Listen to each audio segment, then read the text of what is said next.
we become aware of our issues mostly through our emotions.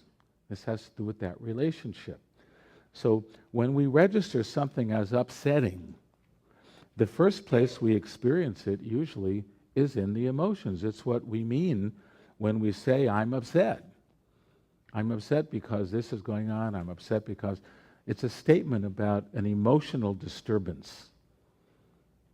It's what we mean when we say, I am upset. But really, as it turns out, emotional reactions are simply physiological responses to our thoughts and perceptions. Remember, these levels align. I said, if you think you have a great job, you're going to feel good going to work in the morning. So how we feel is largely determined by what loading we put on a situation. So if you get that idea going the other way, if I'm feeling upset, there must be something I have in my mind that has been violated in order for me to be having that experience.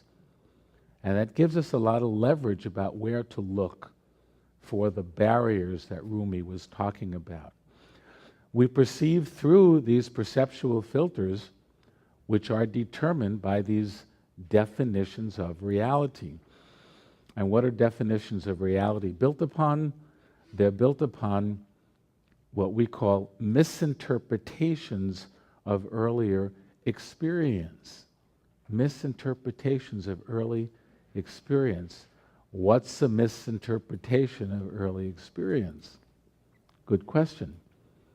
From a spiritual perspective, it's coming to believe anything other than the reality that you are a divine, loving being having, well, let's call it a largely ego-centered human experience.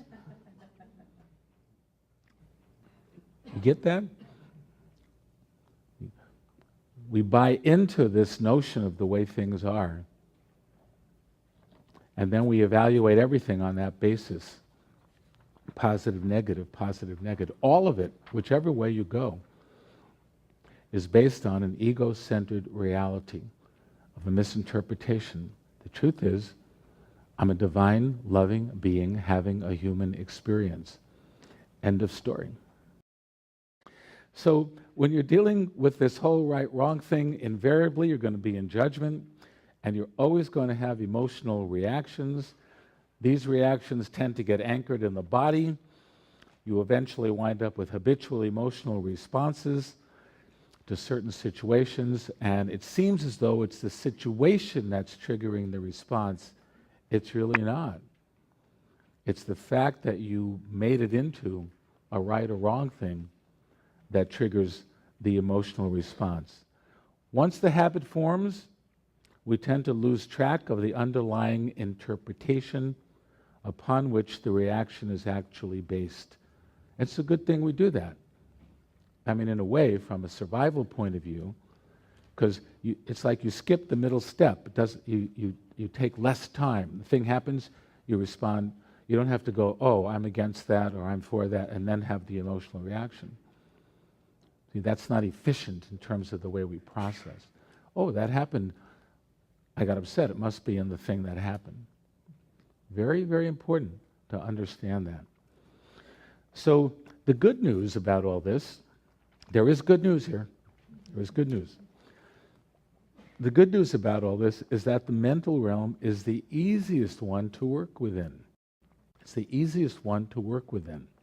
And the reason that it's the easiest one to work within is that we do have total dominion over what we choose to think. You really do have dominion over what you choose to think and what you choose to believe. And if you don't like the way you have interpreted something in the past, there is nothing that prevents you from reinterpreting according to a new definition of reality along the lines of, well, if I look at this through soul-centered eyes, how do I see it? Why not choose to interpret everything that way? That's the opportunity that's available to us. The key here is to surface the underlying limiting interpretations and then choose new interpretations that serve us better in the here and now.